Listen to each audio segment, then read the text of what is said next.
नमस्कार दोस्तों, स्वागत है आप सभी का मेरे यूट्यूब चैनल माइकी मिन में। तो दोस्तों, इस वीडियो में हम BLIS का जो कोर्स है उसका लेक्चर ले रहे थे।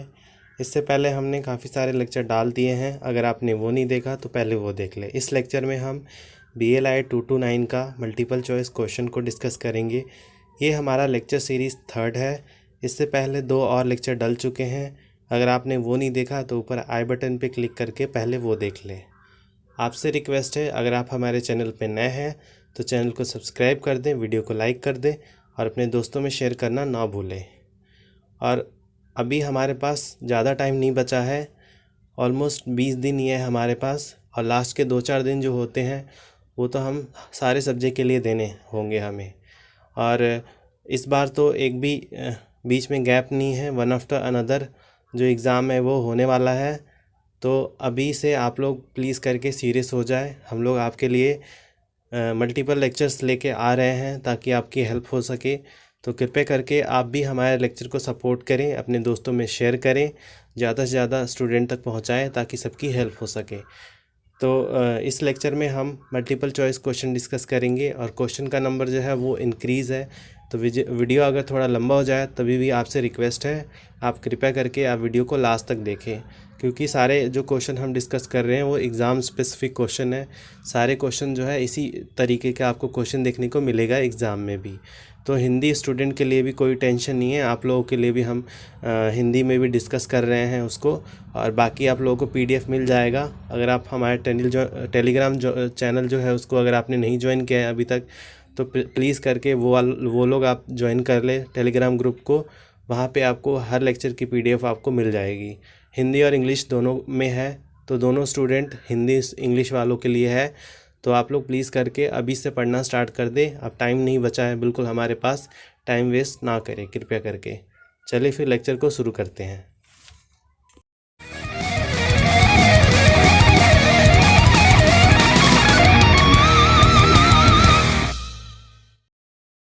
तो ये हमारा BLIS 229 का लेक्चर सीरीज़ 3rd है।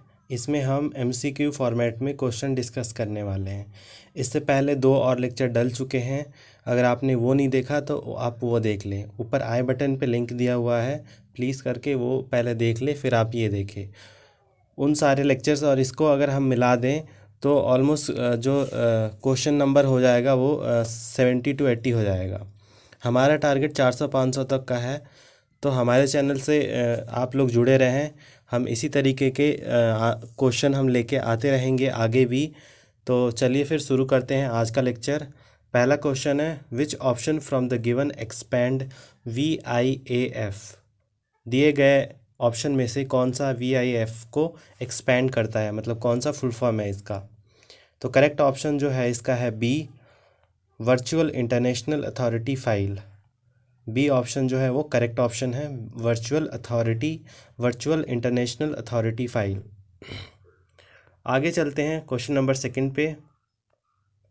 क्वेश्चन नंबर 2 है, which option from the given express the advantage of automated document processing in library. कौन सा जो ऑप्शन है वो एडवांटेजेस देता है ऑटोमेटेड डॉक्यूमेंट प्रोसेसिंग को लाइब्रेरी में। तो पहला है, it reduce routine clerical operation required for maintenance of catalogs. It help library staff to generate variety of information services. It support interchange of catalogs record and thereby ensure reduction in unit cost of cataloging. And last है all of the above। तो correct option जो है इसका है last, all of the above, second का। आगे चलते हैं 3rd नंबर के क्वेश्चन पे। A data file which should appear in the record when the relevant information appear on it.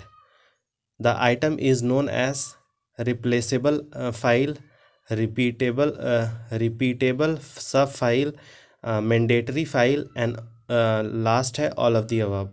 तो करेक्ट ऑप्शन जो है वो हमारा 3rd का है C, mandatory file. Mandatory file होता है 3rd का करेक्ट आंसर C। आगे चलते हैं 4th क्वेश्चन पे।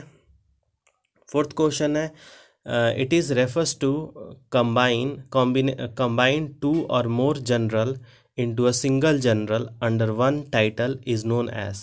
2 जनरल या सिंगल जनरल को जब हम कंबाइन करते हैं और उसको टाइटल को कंबाइन करते हैं तो वो क्या बोला जाता है? Merging of title, joining of title, combining of title या नन ऑफ द अबव। तो फोर्थ का जो करेक्ट ऑप्शन है वो है ए, मर्जिंग ऑफ टाइटल। आगे चलते हैं फिफ्थ नंबर के क्वेश्चन पे। फिफ्थ क्वेश्चन है a catalogue of the various department of a library और a number of libraries in indicating their location is known as. इसका है author catalogues, library catalogues, union catalogues, administrative catalogues. तो fifth का जो correct option है वो है union catalogues. Union catalogues होता है वो वेरियस डिपार्टमेंट जो होता है लाइब्रेरी में उन सब के बारे में बताता है, उनके सबके लोकेशन के बारे में बताता है यूनियन कैटलॉग। तो फिफ्थ का जो करेक्ट ऑप्शन है वो है सी। आगे चलते हैं सिक्स्थ नंबर क्वेश्चन पे। तो सिक्स्थ क्वेश्चन है the process of cancelling record in respond of document that have been dash from the stock of a library. तो इसका जो ऑप्शन है वो है डिक्लाइन, विड्रॉवल, डिपॉजिट या अपडेट। तो करेक्ट ऑप्शन जो है वो है विड्रॉल जो कैंसलिंग प्रोसेस होता है जिसमें रिकॉर्ड जो होता है लाइब्रेरी के डॉक्यूमेंट को, उसको हम विड्रॉ करते हैं। आगे चलते हैं सेवन्थ नंबर क्वेश्चन पे। अ 3 character code appearing in the directory associated with a data file and used to identify it is known as tag, label, book number या है लाइब्रेरी कोड।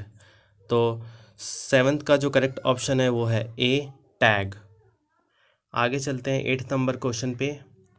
एट्थ क्वेश्चन है library automation begin in 1930s with the use of dash equipment in circulation and acquisition processes in developed country like USA। Library automation जो था वो 1930s में start हुआ था और वो उसमें जो इक्विपमेंट जो था सर्कुलेशन के लिए, एक्विजिशन प्रोसेस के लिए, वो डेवलप कंट्री में जो शुरू हुआ था लाइक यूएसए में। तो कौन सा था? जैसे book issued card, library card, punch card, computer card. तो एट्थ का जो करेक्ट ऑप्शन है वो है C, punch card. Library automation begin in 1930s with the use of punch card equipment.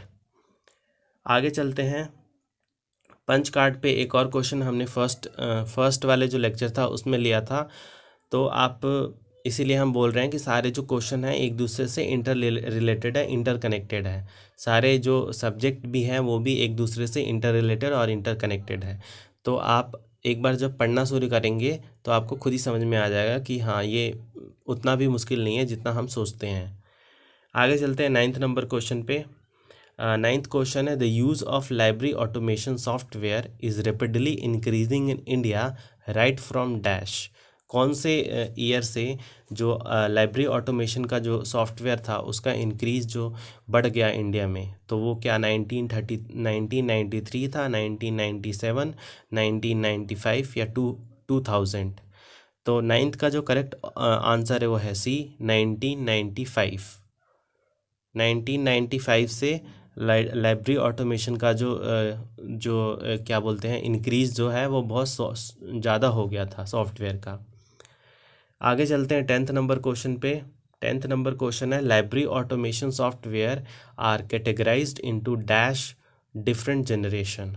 कितने जनरेशन में लाइब्रेरी ऑटोमेशन सॉफ्टवेयर को categorise किया गया है? तो है 4, 3, 5 या 2। तो टेंथ का जो करेक्ट ऑप्शन है वो है 4 जनरेशन में इसको कैटेगराइज किया गया है। तो वो कौन से 4 जनरेशन है वो हम आगे देखेंगे। 11th नंबर का क्वेश्चन है which option from the given expand DLMS। DLMS का फुल फॉर्म कौन सा है इसमें से? 11th नंबर का क्वेश्चन है हमारा। इसका है defence library management software, different language management system, defence library management system या नन ऑफ द अबव। तो करेक्ट ऑप्शन है इसका सी, डिफेंस लाइब्रेरी मैनेजमेंट सिस्टम। आगे चलते हैं 12th नंबर क्वेश्चन पे। 12th क्वेश्चन है यहाँ पे software of any kind can be grouped into dash fundamental categories. किसी भी तरह के सॉफ्टवेयर को हम कितने प्रकार के कैटेगरीज में डिवाइड करते हैं, तो है 3, 4, 2 या 5। तो जो 12th का जो करेक्ट ऑप्शन है वो है सी। टू कैटेगरी में इसको हम डिवाइड करते हैं। वो 2 कैटेगरी क्या है, यहाँ पे लिखा हुआ है system software and application software. ये 2 तरह के कैटेगरीज होते हैं। आगे बढ़ने से पहले एक बात हिंदी वाले स्टूडेंट के लिए, आपके लिए पीडीएफ हम लोग रेगुलरली अपडेट कर रहे हैं, अपलोड कर रहे हैं हम अपने टेलीग्राम ग्रुप पे। और प्लस यहाँ पे आपको हम इसको इंग्लिश वाले को हम ज़्यादा से ज़्यादा मैं कोशिश कर रहा हूँ आपको समझ में आए, और मैं हिंदी में ही बोल रहा हूँ तो डेफिनेटली आपको समझ में आ रहा होगा। तो कृपया करके आप लोग भी ज़्यादा से ज़्यादा ज्वाइन करें हमारे चैनल को, हमारे यूट्यूब चैनल को, हमारे टेलीग्राम चैनल को, ताकि आपको इसी तरीके के रेगुलर अपडेट मिलती रहे।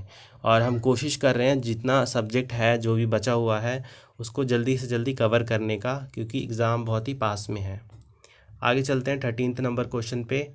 As per the distribution policy software may be grouped into dash broad division. जो डिस्ट्रीब्यूशन पॉलिसी सॉफ्टवेयर है उसको कितने भाग में डिवाइड किया गया है, 4, 5, 3 या 2। तो 13th नंबर क्वेश्चन है यहाँ पे, इसका करेक्ट ऑप्शन है डी, 2 ग्रुप में डिवाइड किया गया है। वो 2 ग्रुप क्या है, वो यहाँ पे है close source software and open source software. ये 2 पार्ट में डिवाइड किया गया है। आगे चलते हैं 14th क्वेश्चन पे। Choose close source software therefore may be again be place in. जो क्लोज सोर्स सॉफ्टवेयर है उसको फर्दर कितने पार्ट में डिवाइड किया गया है, 3 ग्रुप, 2 ग्रुप, 5 ग्रुप, 4 ग्रुप। तो 14 का जो करेक्ट ऑप्शन है वो है बी, हमारा 2 ग्रुप में डिवाइड किया गया है। कमर्शियल सॉफ्टवेयर एंड फ्रीवेयर, यहाँ पे वो जो 2 ग्रुप में डिवाइड किया गया है उसको बोलते हैं कमर्शियल सॉफ्टवेयर एंड फ्रीवेयर। आगे चलते हैं 15th क्वेश्चन पे। As per the distribution policy the whole era of ILS categorise into. जो डिस्ट्रीब्यूशन पॉलिसी के अकॉर्डिंग जो अरे है ILS का उसको कितने पार्ट में डिवाइड किया गया है, 3 ग्रुप्स, 5 ग्रुप्स, 2 ग्रुप्स या 4 ग्रुप्स। तो 15th का जो करेक्ट ऑप्शन है वो है ए, 3 ग्रुप में इसको डिवाइड किया गया है। तो वो 3 ग्रुप क्या है, close source commercial ILS, close source freely available ILS या ओपन सोर्स ILS। तो ये 3 हैं जिसको हमने डिवाइड किया गया है। आगे चलते हैं 16th क्वेश्चन पे। Dash grouped ILS available in India on the basis of place of origin. कौन सा जो ग्रुप है ILS का वो इंडिया में जो है मतलब ओरिजिन हुआ था और उसको किसने किया था, तो क्या वो डॉक्टर रंगनाथन थे, मुकुंद पाध्याय थे या HE ब्लीस थे या नन ऑफ दी अबव। तो 16th का जो करेक्ट ऑप्शन है वो है बी, मुकुंद पाध्याय। आगे चलते हैं 17th क्वेश्चन पे। 17th क्वेश्चन है हमारा, which option from the given showing benefit of open source LIS in library. Open source जो LIS है उसका बेनिफिट इनमें से कौन सा एग्जाम्पल शो करता है। पहला है smooth migration, vendor independence, freedom, use of open standard या ऑल ऑफ दी अबव। तो करेक्ट ऑप्शन जो है वो है E, all of the above. सारे ही जो है वो बेनिफिट है ओपन सोर्स ILS के। स्मूथ माइग्रेशन में क्या होता है कि मान लीजिए आप कोहा यूज़ कर रहे हैं और आपको वहाँ पे कुछ फैसिलिटी मान लीजिए आपको नहीं मिली है, वैसे बेस्ट है कोहा, सबसे बेस्ट माना जाता है फ्री में। और तो आप अगर माइग्रेट करना चाहते हैं किसी और पे, जैसे एवरग्रीन पे जाना चाहते हैं, तो आप इजीली आप वहाँ से मूव कर सकते हैं। वेंडर इंडिपेंडेंसी भी वहाँ पे बहुत अच्छी से होती है, फ्रीडम भी बहुत आपको मिलता है, और यूज़ ऑफ ओपन स्टैंडर्ड भी वहाँ पे होता है। तो इसीलिए 17th नंबर का जो करेक्ट ऑप्शन है वो है सारे ही ऑल ऑफ दी अबव। आगे चलते हैं 18th क्वेश्चन पे। Presently dash ILS are available against licensing agreement. कितने तरह के जो ILS हैं वो लाइसेंसिंग एग्रीमेंट में हैं, 18th, 10, 14 या 15। इसका जो करेक्ट ऑप्शन है वो है सी, ये 14। तो वो 14 कौन से है ये देखिए यहाँ पे नीचे लिखे हुए हैं, ये सब आप एक बार देख लीजिए। जैसे एवरग्रीन बहुत फेमस है आपका, यहाँ पे PMB है, ये भी बहुत फेमस है। या फिर आपका है, ये देखिए इन्फोसिड है, ये भी बहुत फेमस है। कोहा, कोहा तो वन ऑफ द बेस्ट है यहाँ पे। तो ये सारा आप देख ले एक बार।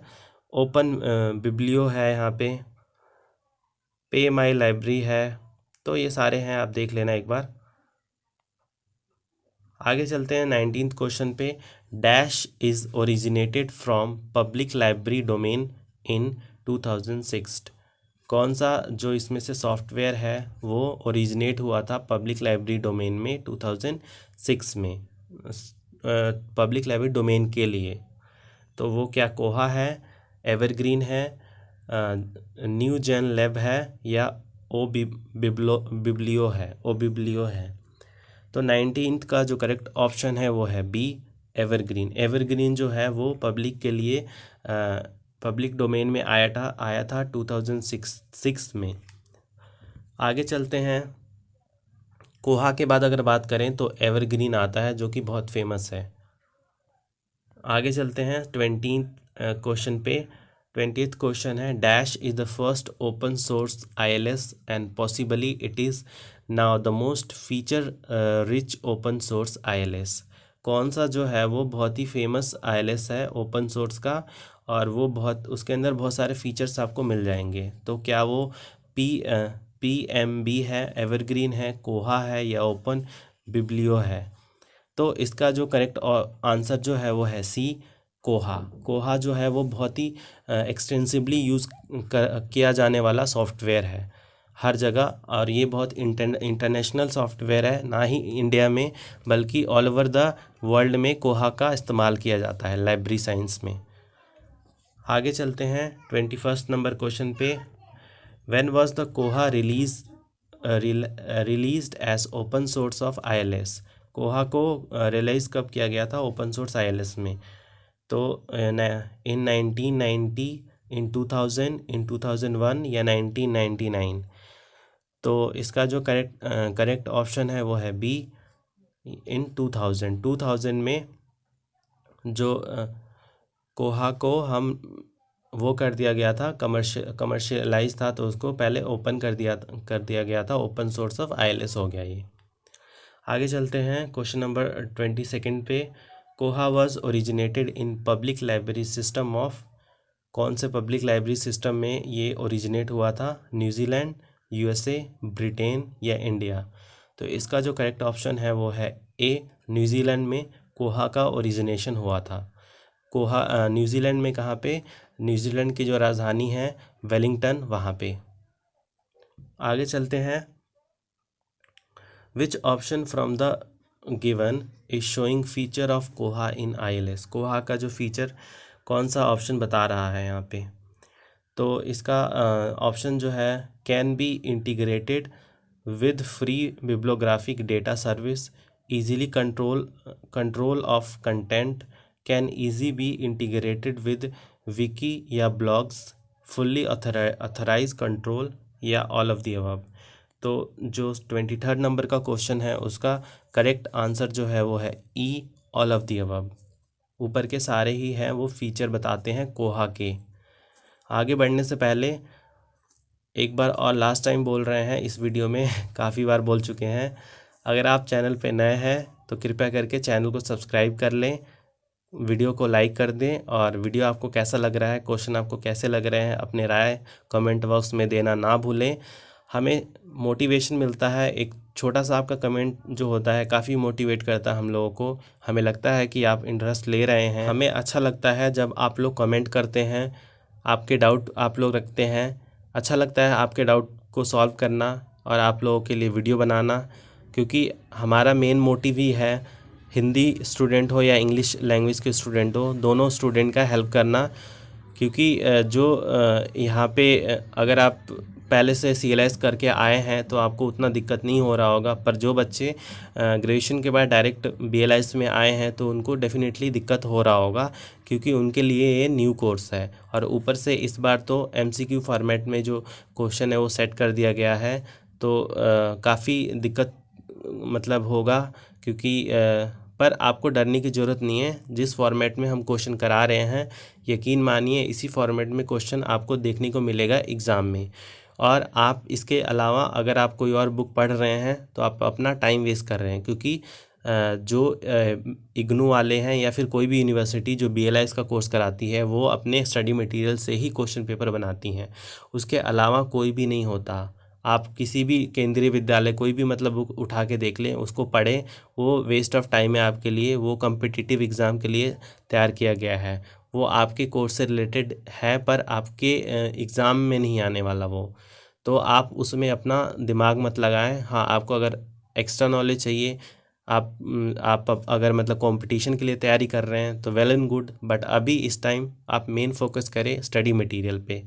और हमारा जो लेक्चर आ रहा है, हम स्टडी मटेरियल से ही आपके लिए क्वेश्चन फ्रेम करके ला रहे हैं।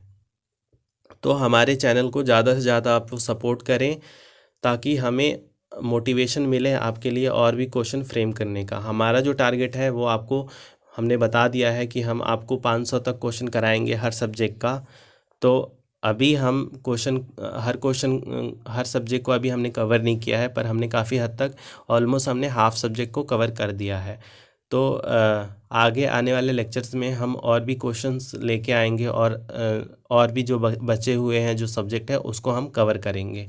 तो चलिए फिर आगे वाले क्वेश्चन को हम कंप्लीट करते हैं। इसके आगे है the ability for 2 different computer system to communicate and exchange information in a useful and meaningful manner is known as।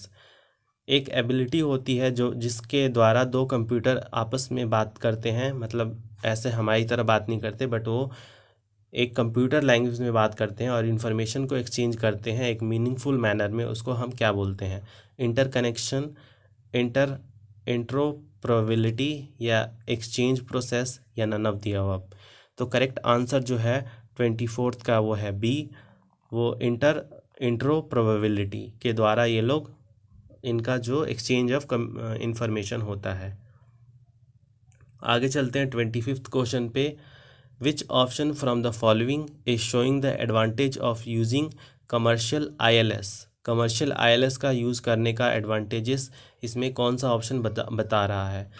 पहला है less responsibility on the parts of librarian, arrangement of training by vendor, customization is free, light learning curve, या all of the above. तो 25th का जो correct option है वो है E, all of the above. ऊपर के सारे ही फीचर एडवांटेजेस बता रहे हैं कमर्शियल ILS का यूज़ करने का।